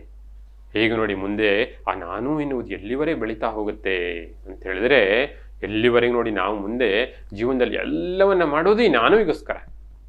ನಾನು ಸುಖವಾಗಿರಬೇಕು, ನಾನು ಹೆಸರು ಕೀರ್ತಿಯನ್ನು ಪಡೆಯಬೇಕು, ನಾನು ಸಂಪತ್ತನ್ನು ಪಡೆಯಬೇಕು, ನಾನು ಜಗತ್ತಿನ ಎಲ್ಲ ಸುಖ ಭೋಗಗಳನ್ನ ಅನುಭವಿಸಬೇಕು, ನನಗೆ ಅಧಿಕಾರ ಬೇಕು. ನೋಡಿ, ಎಲ್ಲವುದನ್ನು ನಾನು ನಾನು ನಾನು ನನ್ನನ್ನು ಸುಖವಾಗಿ ಇಟ್ಕೊಳ್ಳೋದಕ್ಕೋಸ್ಕರ ಬೇರೆಯವರಿಗೆ ತೊಂದರೆ ಕೊಡೋದಕ್ಕೂ ಕೂಡ ಮನುಷ್ಯ ಹಿಂದೇಟಾಕೋದಿಲ್ಲ. ಎಂಥ ಹೀನ ಕಾರ್ಯವನ್ನು ಕೂಡ ಮಾಡಿಬಿಡ್ತಾನೆ. ಯಾಕೆ?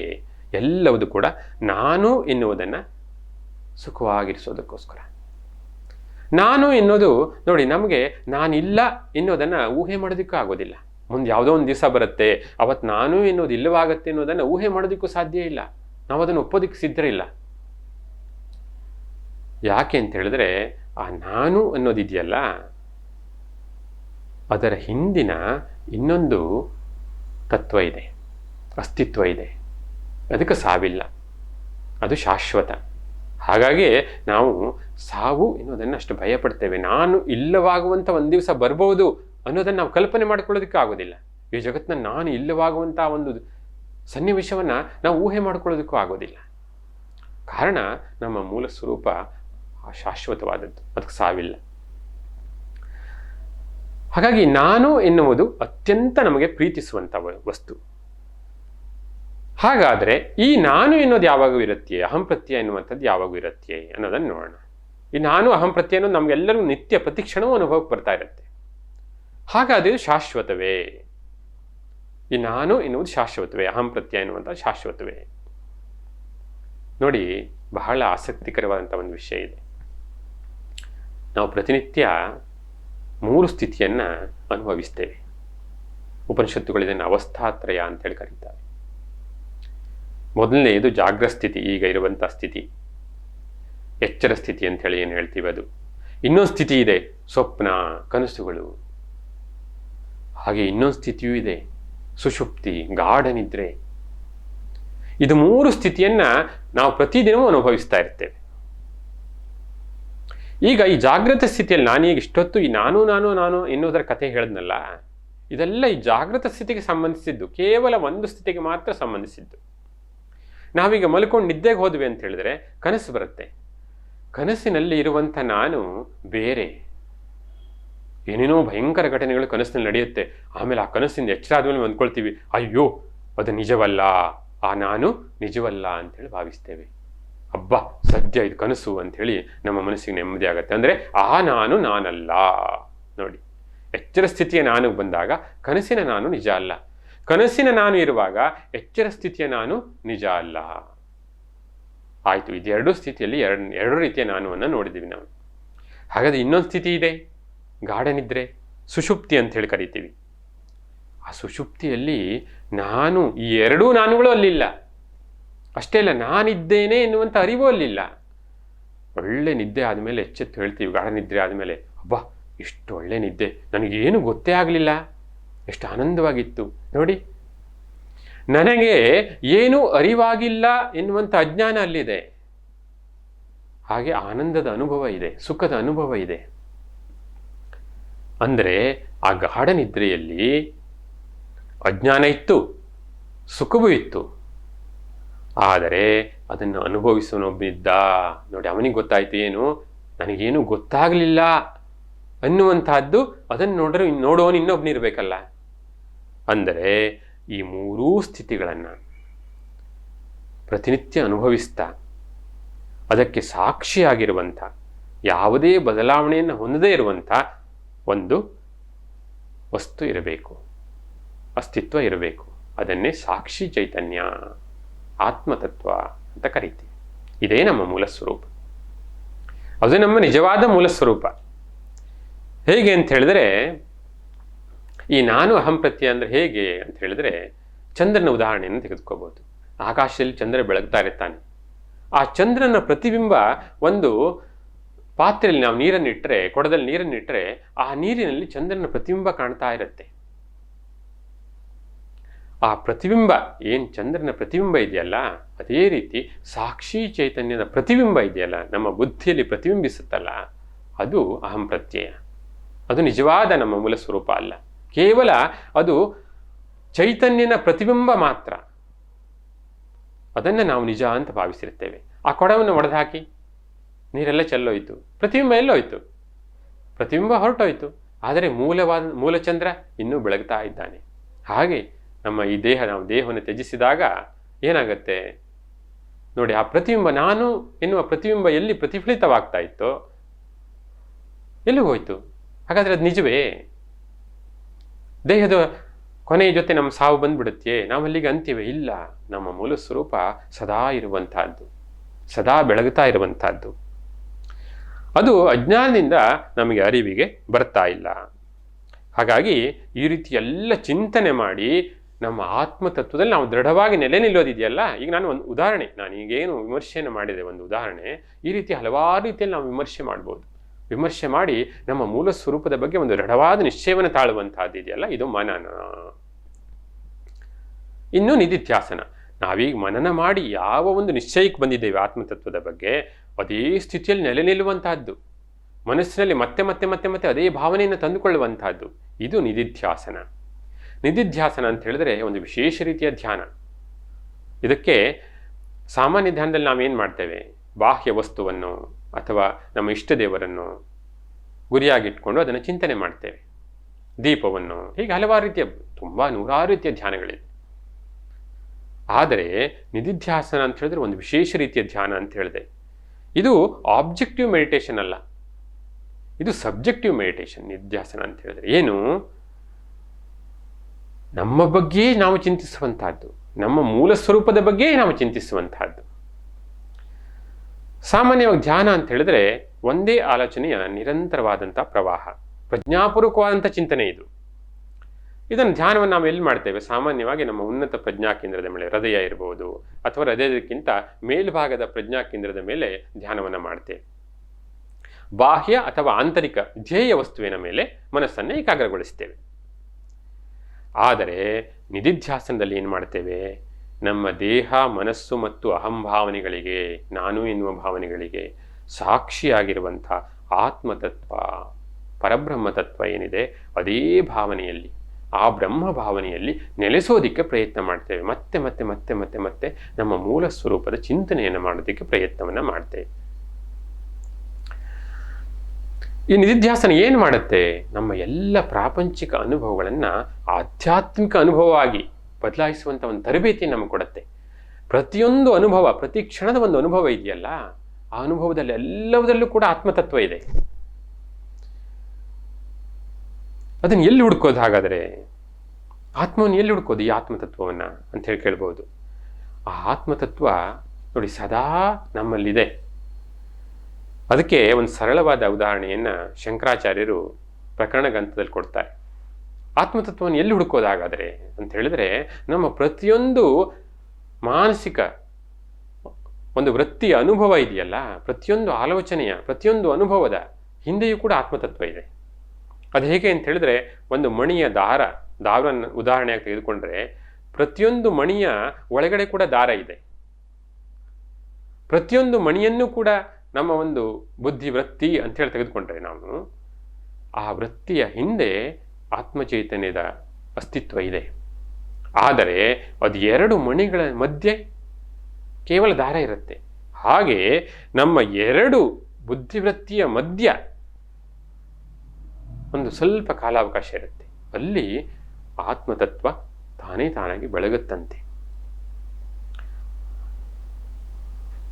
ಒಂದು ಬುದ್ಧಿವೃತ್ತಿ ನಷ್ಟವಾಗಿ ಇನ್ನೊಂದು ಬುದ್ಧಿವೃತ್ತಿ ಹುಟ್ಟುವ ಮೊದಲು ಅದೆರಡು, ಆ ಒಂದು ಎರಡರ ಮಧ್ಯ ಸ್ವಲ್ಪ ಸಮಯ ಇರುತ್ತಲ್ಲ, ಅಲ್ಲಿ ಆತ್ಮತತ್ವ ಬೆಳಗುತ್ತೆ. ಈ ಅವಧಿಯನ್ನು ನಾವು ಹೆಚ್ಚಿಸ್ತಾ ಹೋಗಬೇಕು. ಸಾಧನೆಯ ಮೂಲಕ ನಮ್ಮ ಮನಸ್ಸನ್ನು ಪರಿಶುದ್ಧಗೊಳಿಸಬೇಕು. ವೃತ್ತಿಗಳನ್ನು ಕಡಿಮೆ ಮಾಡ್ತಾ ಹೋದಾಗ ಏನಾಗುತ್ತೆ, ಎರಡು ವೃತ್ತಿಗಳ ಮಧ್ಯ ಕಾಲಾವಕಾಶ ಹೆಚ್ಚಾಗ್ತಾ ಹೋಗುತ್ತೆ. ಅಂದರೆ ಹೆಚ್ಚೆಚ್ಚು ನಾವು ಆತ್ಮತತ್ವಕ್ಕೆ ಹತ್ತಿರ ಆಗ್ತಾ ಹೋಗ್ತೀವಿ. ವೃತ್ತಿಗಳು ಕಡಿಮೆ ಆದಷ್ಟು ಮನಸ್ಸಿನಲ್ಲಿ ಹೆಚ್ಚೆಚ್ಚು ಆತ್ಮತತ್ವ ಬೆಳಗುತ್ತಾ ಹೋಗುತ್ತೆ. ಪರಿಶುದ್ಧ ಮನಸ್ಸಿನಲ್ಲಿ ಏನಾಗತ್ತೆ, ಆತ್ಮತತ್ವ ತಾನಾಗಿ ಬೆಳಗುತ್ತೆ, ಸ್ವಯಂ ಪ್ರಕಾಶಮಾನವಾಗಿ ಬೆಳಗುತ್ತೆ. ಶ್ರೀರಾಮಕೃಷ್ಣ ಪರಮಹಂಸರು ಹೇಳ್ತಾರೆ, ಶುದ್ಧ ಮನಸ್ಸು ಶುದ್ಧ ಆತ್ಮ ಎರಡು ಒಂದೇ ಅಂತ ಹೇಳ್ತಾರೆ ಅವರು. ನಿಶ್ಚಲ ಬುದ್ಧಿಯಲ್ಲಿ ಶುದ್ಧವಾದ ಆತ್ಮ ಚೈತನ್ಯ ಪ್ರಕಾಶಿಸುತ್ತೆ, ಅದನ್ನು ಅನುಭವಿಸಬಹುದು.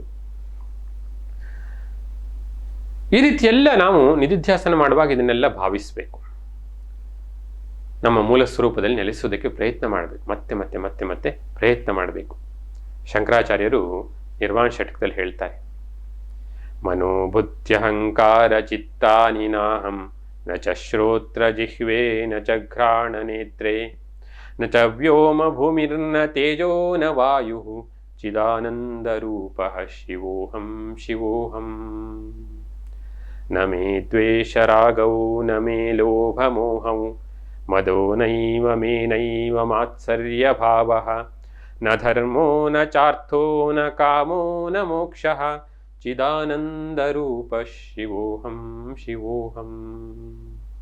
ಅಹಂ ನಿರ್ವಿಕಲ್ಪೋ ನಿರಾಕಾರ ರೂಪೋ ವಿಭುತ್ವಾಚ್ಚ ಸರ್ವತ್ರ ಸರ್ವೇಂದ್ರಿಯಾಣಾಂ ನ ಚಾಸಂಗತಂ ನೈವ ಮುಕ್ತಿರ್ನ ಮೇಯ ಚಿದಾನಂದ ರೂಪ ಶಿವೋಹಂ ಶಿವೋಹಂ. ಚಿದಾನಂದ ರೂಪ ಶಿವೋಹಂ ಶಿವೋಹಂ. ನೋಡಿ ಎಷ್ಟು ಅದ್ಭುತವಾಗಿದೆ. ನಾನು ಮನಸ್ಸು ಬುದ್ಧಿ ಅಹಂಕಾರಗಳ ನಾನಲ್ಲ, ನಾನು ಇಂದ್ರಿಯಗಳಲ್ಲ, ನೋಡಿ ನಾನು ಚಿದಾನಂದ ಸ್ವರೂಪ ಅಂಥೇಳಿ ಧ್ಯಾನಿಸುವಂಥದ್ದು, ಮತ್ತೆ ಮತ್ತೆ ಭಾವಿಸುವಂಥದ್ದು. ಹಾಗಾಗಿ ಪ್ರತಿನಿತ್ಯ ನಾವು ಬೆಳಿಗ್ಗೆ ಏನು ಮಾಡಬೇಕಾಗಾದರೆ, ಈ ಆತ್ಮತತ್ವವನ್ನು ಹುಡ್ಕೋದಿದ್ರೆ ಪ್ರತಿನಿತ್ಯ ಬೆಳಿಗ್ಗೆ ಎದ್ದು ಏನೇನೋ ಯೋಚನೆ ಮಾಡ್ತೇವೆ. ಬೆಳಿಗ್ಗೆ ಎದ್ದು ಕೂಡಲೇ ಮೊದಲು ಏನೋ ನ್ಯೂಸ್ ನೋಡ್ತೇವೆ, ನ್ಯೂಸ್ ಪೇಪರ್ ಓದ್ತೇವೆ, ಇನ್ನೇನೋ ಕಾಡು ಹರಟಿಗಳು ತೊಡಗುತ್ತೇವೆ. ಆದರೆ ಬೆಳಿಗ್ಗೆ ಎದ್ದು ಕೂಡ ಏನು ಮಾಡಬೇಕಂತೆ ನೋಡಿ, ಎಷ್ಟು ಸುಂದರವಾಗಿ ಶಂಕರಾಚಾರ್ಯ ಹೇಳ್ತಾರೆ ಸ್ತೋತ್ರದಲ್ಲಿ. ಪ್ರಾತಸ್ಮರಾಮಿರಧಿ ಸಂಸ್ಫುರದಾತ್ಮತತ್ವಂ. ಏನು? ಪ್ರಾತಸ್ಮರಾಮಿರಧಿ ಸಂಸ್ಫುರದಾತ್ಮತತ್ವಂ ಸಚ್ಚಿತ್ ಸುಖಂ ಪರಮಹಂಸ ಗತಿಂ ತುರೀಯಂ. ನೋಡಿ, ಬೆಳಿಗ್ಗೆ ಎದ್ದು ಏನು ಮಾಡಬೇಕಂತೆ? ಆತ್ಮತತ್ವವನ್ನು ಚಿಂತಿಸಬೇಕಂತೆ. ಆತ್ಮತತ್ವ ಅಂದರೆ ಏನದು? ಸಚ್ಚಿತ್ ಸುಖಂ ಪರಮಹಂಸ ಗತಿಂ ತುರೀಯಂ. ಯಾವುದನ್ನು ಪರಮಹಂಸ ಸ್ಥಿತಿ ಅಂತ ಹೇಳ್ತೀವೋ, ತುರಿಯ ಅಂತ ಹೇಳ್ತೀವೋ, ಸಚ್ಚಿದಾನಂದ ಸ್ಥಿತಿ ಅಂತ ಹೇಳ್ತೀವೋ ಅದೇ ಆತ್ಮತತ್ವ. ಯತ್ ಸ್ವಪ್ನ ಜಾಗರ ಸುಷುಪ್ತಂ ಅವೈತಿ ನಿತ್ಯಂ ಅಂತ ಹೇಳ್ತಾರೆ. ಯತ್ ಸ್ವಪ್ನ ಸುಷುಪ್ತ ಜಾಗರಂ ಅವೈತಿ ನಿತ್ಯಂ. ನೋಡಿ, ಸ್ವಪ್ನ, ಜಾಗ್ರತ್ ಮತ್ತು ಸುಷುಪ್ತಿ ಇದು ಮೂರೂ ಸ್ಥಿತಿಯಲ್ಲಿ ಯಾವುದು ಎಚ್ಚೆತ್ತುಕೊಂಡು ನೋಡ್ತಾ ಇರುತ್ತೋ, ಬದಲಾವಣೆಗೆ ಒಳಗಾಗದೆ ನೋಡ್ತಾ ಇರುತ್ತೋ, ಇದು ಮೂರೂ ಸ್ಥಿತಿಯನ್ನು ಅನುಭವಿಸ್ತಾ ಇರುತ್ತೋ, ತದ್ಬ್ರಹ್ಮ ನಿಷ್ಕಲಮಹಂ ನಚ ಭೂತ ಸಂಗಃ. ನೋಡಿ, ಆ ಪರಿಶುದ್ಧವಾದಂಥ ಅಖಂಡವಾದಂಥ ಪರಬ್ರಹ್ಮ ಸ್ವರೂಪವೇ ನಾನಾಗಿದ್ದೇನೆ. ಈ ಜಡ ದೇಹ ಇಂದ್ರಿಯಾದಿಗಳ ಸಂಗಾತ ನಾನಲ್ಲ, ಆ ಒಂದು ಪರಬ್ರಹ್ಮ ಸ್ವರೂಪವೇ ನಾನಾಗಿದ್ದೇನೆ ಅಂಥೇಳಿ ಚಿಂತಿಸುವಂಥದ್ದು. ಹಾಗಾಗಿ ಏನು ಮಾಡಬೇಕು? ಪ್ರಾತಸ್ಮರಾಮಿ ರಧಿ ಸಂಸ್ಫುರದಾತ್ಮತತ್ವಂ. ಬೆಳಿಗ್ಗೆ ಎದ್ದು ಏನು ಮಾಡಬೇಕು? ಆತ್ಮತ್ವವನ್ನು ಚಿಂತಿಸಬೇಕು. ಹಾಗಾದರೆ ಬೆಳಿಗ್ಗೆ ಎದ್ದು ಚಿಂತನೆ ಮಾಡಿದ್ರೆ ಸಾಕೇ? ಇಲ್ಲ, ನಾವೇನು ಚಿಂತನೆ ಮಾಡ್ತೀವಿ, ಯಾವುದನ್ನು ಭಾವಿಸ್ತೀವಿ, ಅದನ್ನು ದಿನವಿಡೀ ಆ ಭಾವನೆಯಲ್ಲೇ ಇರೋದಕ್ಕೆ, ಆ ಪರಬ್ರಹ್ಮ ಸ್ಥಿತಿಯಲ್ಲೇ ಇರೋದಕ್ಕೆ ಪ್ರಯತ್ನ ಮಾಡಬೇಕು. ಇದು ನಿಧಿಧ್ಯಾಸನದ ಪ್ರಯತ್ನ. ಹೀಗೆ ಪ್ರಯತ್ನ ಮಾಡ್ತಾ ಮಾಡ್ತಾ ಮಾಡ್ತಾ ಮಾಡ್ತಾ ಹೋದರೆ ಏನಾಗತ್ತೆ? ಹಾಗಾದರೆ ಏನಾಗತ್ತೆ? ಮನಸ್ಸಿನಲ್ಲಿ ಈ ರೀತಿಯ ಪರಬ್ರಹ್ಮ ಚಿಂತನೆ ಪ್ರಯತ್ನದಿಂದ ಮನಸ್ಸಿನಲ್ಲಿ ಒಂದು ವಿಶೇಷವಾದಂಥ ವೃತ್ತಿ ಹುಟ್ಟುತ್ತಂತೆ. ಏನು? ಬ್ರಹ್ಮಾಕಾರ ವೃತ್ತಿ ಅಂತ ಹೇಳ್ತಾರೆ. ಈ ಬ್ರಹ್ಮಾಕಾರ ವೃತ್ತಿ ಏನು ಮಾಡುತ್ತೆ? ಮನಸ್ಸಲ್ಲಿ ಹುಟ್ಟಿದಾಗ ನಮಗೆ ಪರಬ್ರಹ್ಮ ಸ್ವರೂಪದ ಜ್ಞಾನವಾಗತ್ತೆ ಅಂತೇಳಿ ಹೇಳ್ತೇವೆ. ಯದಾ ಪಂಚಾವತಿಷ್ಠಂತೆ ಜ್ಞಾನಾನಿ ಮನಸಾ ಸಹ ಬುದ್ಧಿಶ್ಚ ನ ವಿಚೇಷ್ಟತೆ ತಾಮಾಹು ಪರಮಾಂ ಗತಿಂ ಅಂಥೇಳಿ. ಏನು? ಯಾವಾಗ ಪಂಚ ಜ್ಞಾನೇಂದ್ರಿಯಗಳು ಶಾಂತವಾಗತ್ತೋ, ಯಾವಾಗ ಬುದ್ಧಿಯು ತನ್ನ ಚಲನೆಯನ್ನು ನಿಲ್ಲಿಸುತ್ತೋ ಅದನ್ನು ಪರಮಗತಿ ಅಂಥೇಳಿ ಕರೀತಾರೆ. ಹಾಗಾದರೆ ಒಮ್ಮೆಲೆ ನಮ್ಮ ಮನಸ್ಸನ್ನು ಖಾಲಿ ಮಾಡಿಬಿಡೋದಾ? ಆಲೋಚನೆ ಶೂನ್ಯವಾಗಿ ಮಾಡಿಬಿಡೋದಾ? ಸಾಧ್ಯ ಇಲ್ಲ. ಅದರಿಂದ ನಾವೇನಾಗುತ್ತೆ? ತಮಸ್ಸಿಗೆ ಇಳಿದು ಬಿಡುತ್ತೇವೆ, ಜಡತ್ವಕ್ಕೆ ಇಳಿದು ಬಿಡುತ್ತೇವೆ. ಹಾಗಾದರೆ ಏನು ಮಾಡಬೇಕು? ಸಾಧಕ ಏನು ಮಾಡಬೇಕು? ತಚ್ಚಿಂತನಂ ತತ್ಕಥನಂ ಅಂತ ಹೇಳ್ತಾರೆ. ಏನು? ತಚ್ಚಿಂತನಂ ತತ್ಕಥನಂ ತತ್ ಪರಸ್ಪರ ಬೋಧನಂ ಏತದೇಕ ಪರತ್ವಂಚ ಬ್ರಹ್ಮಾಭ್ಯಾಸಂ ವಿದುರ್ಬುಧಾಹ ಅಂತೇಳಿ ಲಘುವಾಕ್ಯ ವೃತ್ತಿಯಲ್ಲಿ ಬರುವಂತಹದ್ದು. ಏನು? ತಚ್ಚಿಂತನಂ ತತ್ಕಥನಂ ತತ್ ಪರಸ್ಪರ ಬೋಧನಂ. ಏನು ಮಾಡಬೇಕಂತೆ? ಆ ಪರಬ್ರಹ್ಮ ತತ್ವವನ್ನೇ ಕುರಿತು ಸದಾ ಧ್ಯಾನಿಸಬೇಕು, ಅದನ್ನೇ ಚಿಂತಿಸಬೇಕು, ಅದೇ ವಿಷಯವಾಗಿ ಮಾತನಾಡಬೇಕು. ಏನೇನೋ ಕಾಡು ಹರಟೆಯಲ್ಲಿ ಸಮಯ ಕಳೆಯೋದಲ್ಲ. ಪರಬ್ರಹ್ಮ ತತ್ವದ ಕುರಿತಾಗಿ, ಆ ವಿಷಯದ ಕುರಿತಾಗೇ ಚಿಂತನೆಯನ್ನು ಮಾಡಬೇಕು, ಅದನ್ನು ಕುರಿತಾಗೇ ಮಾತನಾಡಬೇಕು, ಅದರ ಬಗ್ಗೆನೇ ಪರಸ್ಪರ ಜ್ಞಾನವನ್ನು ಹಂಚ್ಕೋಬೇಕಂತೆ. ಈ ರೀತಿ ಅದರಲ್ಲೇ ಲೀನವಾದಂಥ, ಆ ಭಾವನೆಯಲ್ಲಿಯೇ ಲೀನವಾದಂಥ ಮನಸ್ಸನ್ನು ಹೊಂದಿರಬೇಕು. ಅದನ್ನೇ ಅಭ್ಯಾಸ ಮಾಡಬೇಕು ಮತ್ತೆ ಮತ್ತೆ ಮತ್ತೆ ಮತ್ತೆ. ಸ್ವಾಮಿ ವಿವೇಕಾನಂದರು ಹೇಳ್ತಾರೆ, ಏನು ನಾವೇನನ್ನು ಯೋಚಿಸ್ತೀವೋ ಅದೇ ಆಗ್ತೀವಿ ಅಂತೇಳಿ. ನೋಡಿ, ಆದ್ದರಿಂದ ಯಾರು ಪರಬ್ರಹ್ಮವನ್ನು ಕುರಿತು ನಿರಂತರವಾಗಿ ಚಿಂತಿಸ್ತಾರೋ, ತಮ್ಮ ಮೂಲ ಸ್ವರೂಪವನ್ನು ನಿರಂತರವಾಗಿ ಚಿಂತಿಸ್ತಾರೋ ಅವರು ಪರಬ್ರಹ್ಮವೇ ಆಗಿಬಿಡ್ತಾರೆ. ಭ್ರಮರ ಕೀಟ ನ್ಯಾಯ ಅಂತೇಳಿ ನಮಗೆಲ್ಲ ಗೊತ್ತು. ನಾವು ಹೇಗೆ ಆ ಒಂದು ಕೀಟ ಭ್ರಮಣವನ್ನು ಚಿಂತನೆ ಮಾಡ್ತಾ ಮಾಡ್ತಾ ಮಾಡ್ತಾ ಭ್ರಮರವೇ ಆಗಿ ಹೊರಟೋಯ್ತಂತೆ. ಹಾಗೆ ನಾವು ಪರಬ್ರಹ್ಮದ ಚಿಂತನೆಯನ್ನು ಮಾಡ್ತಾ ಮಾಡ್ತಾ ಮಾಡ್ತಾ ಮಾಡ್ತಾ ಏನಾಗುತ್ತೆ, ನಮ್ಮ ಅಜ್ಞಾನದ ಪರದೆ ಕರಗಿ ಹೋಗುತ್ತೆ. ಈ ಅವಿದ್ಯೆಗೆ 2 ಲಕ್ಷಣ ಇದೆ, 2 ಶಕ್ತಿ ಇದೆ. ಆವರಣ ಶಕ್ತಿ, ವಿಕ್ಷೇಪ ಶಕ್ತಿ ಅಂತ ಹೇಳ್ತೀವಿ. ಆವರಣ ಶಕ್ತಿ ಅಂದರೆ ಏನು? ಅದು ಏನು ಮಾಡುತ್ತಂತೆ, ನಮ್ಮ ಮೂಲ ವಸ್ತು ಏನಿದೆ, ಮೂಲ ಸ್ವರೂಪ ಏನಿದೆ ಅದನ್ನು ಮುಚ್ಚಿಬಿಡುತ್ತೆ. ಆವರಣ ಶಕ್ತಿ ಅಜ್ಞಾನದಿಂದ ಮುಚ್ಚಿಬಿಡುತ್ತೆ. ಆಮೇಲೆ ಇನ್ನೊಂದೇನು ಮಾಡುತ್ತೆ, ವಿಕ್ಷೇಪ ಶಕ್ತಿ ಅಂತ ಇನ್ನೊಂದಿದೆ. ಅದನ್ನು ಬೇರೆದಾಗಿ ತೋರಿಸುತ್ತೆ ನಮಗೆ. ಹೇಗೆ ಹಗ್ಗದಲ್ಲಿ ಹಾವು ನೋಡಿ, ಆ ಹಗ್ಗದ ಜ್ಞಾನವನ್ನು ಮುಚ್ಚಿಬಿಡ್ತು. ಅಷ್ಟೇ ಅಲ್ಲ, ಹಗ್ಗದ ಸ್ಥಳದಲ್ಲಿ ಹಾವನ್ನು ತೋರಿಸ್ತು ನೋಡಿ. ಹಾಗೆ ಅಂದರೆ ನಮ್ಮ ಮೂಲ ಸ್ವರೂಪದ ಜ್ಞಾನವನ್ನು ಮುಚ್ಚಿ ಅದರಲ್ಲಿ ಇನ್ನು ಬೇರೆಯನ್ನ ನಮಗೆ ತೋರಿಸುವಂತಹದ್ದು. ಜಗತ್ತಿನ ಅನುಭವಕ್ಕೆ ಇವತ್ತೆಲ್ಲ ಜಗತ್ತಿನಲ್ಲಿ ನಾವು ಏನೇನು ಅನುಭವಿಸ್ತಾ ಇದ್ದೀವಿ, ಇದೆಲ್ಲ ಈ ಶಕ್ತಿಯ, ಅವಿದ್ಯೆಯ ಪರಿಣಾಮ. ನಿರಂತರವಾಗಿ ಬ್ರಹ್ಮಚಿಂತನೆಯಿಂದ ಬ್ರಹ್ಮಾಕಾರ ವೃತ್ತಿ ಮನಸ್ಸಿನಲ್ಲಿ ಹುಟ್ಟಿ ಪರಬ್ರಹ್ಮ ಸ್ವರೂಪದ ಜ್ಞಾನವಾಗತ್ತೆ. ಹಾಗಾಗಿ ಎಷ್ಟು ಗಂಟೆ ಧ್ಯಾನ ಮಾಡಬೇಕು, ನಿಧಿಧ್ಯಾಸನ ಮಾಡಬೇಕು? ಹಾಗಾದರೆ ಪರಬ್ರಹ್ಮ ಚಿಂತನೆಯನ್ನು ಮಾಡಬೇಕು 2 ಗಂಟೆನಾ 3 ಗಂಟೆನಾ? ಇಲ್ಲ, 24 ಗಂಟೆನೂ ಮಾಡಬೇಕು. ಯಾಕೆ ಅಂತ ಹೇಳಿದ್ರೆ, ನಾವು 24 ಗಂಟೆನೂ ನಮ್ಮ ಮೂಲ ಸ್ಥಿತಿ ಅದೇ, ನಮ್ಮ ಮೂಲ ಸ್ಥಿತಿಯೇ ಅದು. ಹಾಗಾಗಿ ಯಾವತ್ತೂ ಕೂಡ, ಪ್ರತಿ ಕ್ಷಣವೂ ಕೂಡ ನಮ್ಮ ಮೂಲ ಸ್ವರೂಪವನ್ನು ಕುರಿತು ಚಿಂತನೆಯನ್ನು ಮಾಡಬೇಕು. ಭಗವದ್ಗೀತೆಯಲ್ಲಿ ಕೃಷ್ಣ ಹೇಳ್ತಾನೆ, ಏನು, ಅನನ್ಯ ಚೇತಾ ಸತತಂ ಯೋ ಮಾಂ ಸ್ಮರತಿ ನಿತ್ಯಶಃ ತಸ್ಯಾಹಂ ಸುಲಭ ಪಾರ್ಥ ನಿತ್ಯಯುಕ್ತಸ್ಯ ಯೋಗಿನಃ. ಅನನ್ಯಚೇತಾ ಸತತಂ ಯೋ ಮಾಂ ಸ್ಮರತಿ ನಿತ್ಯಶಃ. ನೋಡಿ, ಸಂಪೂರ್ಣ ಮನಸ್ಸಿಟ್ಟು ಯಾರು ನನ್ನನ್ನು ಚಿಂತಿಸ್ತಾರೋ ಅವರಿಗೆ ನಾನು ಸುಲಭವಾಗಿ ದೊರಕ್ತೇನೆ ಅಂತೇಳಿ ಕೃಷ್ಣ ಹೇಳಿದ್ದು. ಅಂದರೆ ಯಾರು ನಿರಂತರವಾಗಿ ಏನನ್ನು ಚಿಂತಿಸ್ತಾರೋ ಅದನ್ನು ಪಡೀತಾರೆ. ಅದು ಬೇಕು ಅಂಥೇಳಿ ನಮಗೆ ಬರಬೇಕು. ಏನು ಬೇಕು? ನನಗೆ ಶಾಶ್ವತವಾದದ್ದು ಬೇಕು, ಈ ಕ್ಷಣಿಕವಾದದ್ದು ಸಾಕು ಅನ್ನುವಂಥ ವೈರಾಗ್ಯ ಭಾವನೆ ಮನಸ್ಸಿನಲ್ಲಿ ಹುಟ್ಟಬೇಕು. ಆಗ ಮಾತ್ರ ಪರಬ್ರಹ್ಮ ಚಿಂತನೆ ಸಾಧ್ಯವಾಗತ್ತೆ.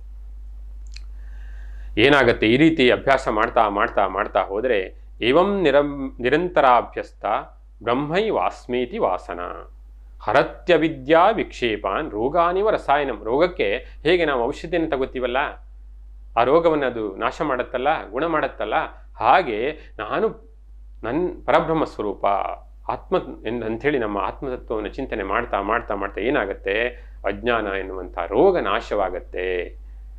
ಅದು ನಮ್ಮ ಮೂಲ ಸ್ವರೂಪಕ್ಕೆ ನಾವು ಮರಳುವಂತೆ, ಆ ಸ್ಥಿತಿಯಲ್ಲಿ ನೆಲೆಸುವಂತೆ ನಮ್ಮನ್ನು ಮಾಡುತ್ತೆ. ಈ ರೀತಿ ಶ್ರವಣ, ಮನನ ಮತ್ತು ನಿಧಿಧ್ಯಾಸನಗಳಿಂದ ದೀಪ್ತವಾದಂಥ ಜ್ಞಾನಾಗ್ನಿಯಲ್ಲಿ ಸುಡಲ್ಪಟ್ಟಂಥ ಜೀವನು ಸರ್ವ ಕಲ್ಮಶಗಳಿಂದಲೂ ಮುಕ್ತನಾಗಿ ಪುಟಬಿಟ್ಟ ಚಿನ್ನದಂತೆ ಪ್ರಕಾಶಿಸುತ್ತಾನೆ ಅಂತೇಳಿ ಒಂದು ಶ್ಲೋಕ ಬರುತ್ತೆ. ಶ್ರವಣಾಧಿಭಿರುದ್ದೀಪ್ತ ಜ್ಞಾನಾಗ್ನಿ ಪರಿತಾಪಿತ ಜೀವಂ ಸರ್ವಮಲಾನ್ಮುಕ್ತ ಸ್ವರ್ಣವದ್ಯೋತತೆ ಸ್ವಯಂ. ಶ್ರೀಮಾತೆಯವರು ಹಾಗಾಗಿ ಹೇಳ್ತಾರೆ, ಪ್ರತಿನಿತ್ಯವೂ ಕೂಡ ನಿಗದಿತ ಸಮಯದಲ್ಲಿ ನಾವು ಜಪಧ್ಯಾನಗಳನ್ನು ಅಭ್ಯಾಸ ಮಾಡಬೇಕಂತೆ. ಯಾಕೆ ಅಂತ ಹೇಳಿದ್ರೆ, ಯಾವಾಗ ಆ ಒಂದು ಸುಮುಹೂರ್ತ ಬರುತ್ತೋ ಗೊತ್ತಿಲ್ಲ, ಯಾವಾಗ ಭಗವಂತ ದರ್ಶನ ಕೊಡ್ತಾನೋ ಗೊತ್ತಿಲ್ಲ. ಅಂದರೆ ನಿರಂತರವಾಗಿ ಈ ರೀತಿ ಅಭ್ಯಾಸ ಮಾಡ್ತಾ ಇದ್ದರೆ ಯಾವುದೋ ಒಂದು ಕ್ಷಣ ಬರ್ಬೋದು, ಆ ಕ್ಷಣದಲ್ಲಿ ನಮ್ಮಲ್ಲಿರುವಂಥ ಆ ಒಂದು ಪರಬ್ರಹ್ಮ ತತ್ವ ಪ್ರಕಾಶಿಸೋದಕ್ಕೆ ಆರಂಭ ಆಗುತ್ತೆ. ನಾವು ನಮ್ಮ ಸ್ವರೂಪದ ಜ್ಞಾನವನ್ನು ಪಡಿತೀವಿ ಅಂತ ಹೇಳುವಂಥದ್ದು. ಹಾಗಾದರೆ ಈ ರೀತಿಯ ಪರಬ್ರಹ್ಮದ ಸ್ವರೂಪ ಜ್ಞಾನವನ್ನು ಪಡೆದಂಥವರಿಗೆ ಅವರ ಜೀವನ ಅಂದರೆ ಎಂಥ ಒಂದು ಜೀವನ, ಅದರ ಮಹಿಮೆ ಏನು ಅಂಥೇಳಿ ಅದನ್ನು ಕೂಡ ಗುರು ಪ್ರಶಂಸಿಸ್ತಾನೆ. ಶಿಷ್ಯನಿಗೆ ಹೇಳ್ತಾನೆ, ಇಂಥ ಒಂದು ಪರಬ್ರಹ್ಮ ಜ್ಞಾನವನ್ನು ಮಾಡಿಕೊಂಡಂಥ ಶಿಷ್ಯನಿಗೆ ಗುರು ಹೊಗಳ್ತಾನೆ. ಏನು ಹೇಳ್ತಾನೆ? ಧನ್ಯೋಸಿ ಕೃತಕೃತ್ಯೋಸಿ ಪಾವಿತಂತೆ ಕುಲಂ ತ್ವಯಾ ಯದವಿದ್ಯಾ ಬಂಧ ಮುಕ್ತ ಬ್ರಹ್ಮೀ ಭವಿತುಮಿಚ್ಛಸಿ. ಧನ್ಯೋಸಿ ಕೃತಕೃತ್ಯೋಸಿ ಪಾವಿತಂತೆ ಕುಲಂ ತ್ವಯಾ. ಏನು, ನೀನು ಧನ್ಯ, ಕೃತಕೃತ್ಯ, ನಿನ್ನ ಕುಲವು ನಿನ್ನಿಂದ ಪವಿತ್ರ ಮಾಡಲ್ಪಟ್ಟಿತು ಅಂತ ಹೇಳ್ತಾನೆ. ಯದವಿದ್ಯಾ ಬಂಧ ಮುಕ್ತ ಬ್ರಹ್ಮೀ ಭವಿತುಮಿಚ್ಛಸಿ. ಏಕೆ ಅಂತ ಹೇಳಿದ್ರೆ, ಈ ಅವಿದ್ಯಾ ಬಂಧನದಿಂದ ಬಿಡಿಸಿಕೊಂಡು ನೀನು ಪರಬ್ರಹ್ಮ ಸ್ವರೂಪದ ಜ್ಞಾನವನ್ನು ಮಾಡ್ಕೊಳ್ಳೋದಕ್ಕೆ ಪ್ರಯತ್ನ ಮಾಡ್ತಾ ಇದೆಯಲ್ಲವಾ, ನಿನ್ನ ಕುಲವೂ ಧನ್ಯವಾಯಿತು, ಪವಿತ್ರೀಕರಿಸಲ್ಪಡ್ತು ಅಂತೇಳಿ ಹೇಳ್ತಾರೆ. ಸೂತ ಸಂಹಿತೆಯಲ್ಲಿ ಒಂದು ಶ್ಲೋಕ ಬರುತ್ತೆ.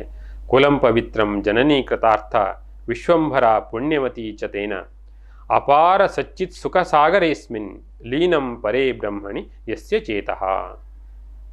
ಕುಲಂ ಪವಿತ್ರಂ ಜನನೀ ಕೃತಾರ್ಥ ವಿಶ್ವಂಭರ ಪುಣ್ಯವತಿ ಚ ತೇನ. ಯಾರ ಮನಸ್ಸು ಅಪಾರವಾದಂಥ ಸಚ್ಚಿದಾನಂದ ಸಮುದ್ರವೆಂಬಂಥ ಪರಬ್ರಹ್ಮನಲ್ಲಿ ಲೀನವಾಯಿತೋ ಅವನಿಂದ ಕುಲವು ಪವಿತ್ರವಾಯಿತು, ತಾಯಿಯು ಕೃತಾರ್ಥಳಾದಳು, ಭೂಮಿಯು ಪುಣ್ಯವತಿಯಾದಳು. ಇದು ಶ್ರವಣ ಮನನ ನಿಧಿಧ್ಯಾಸನದ ಮಹಿಮೆ.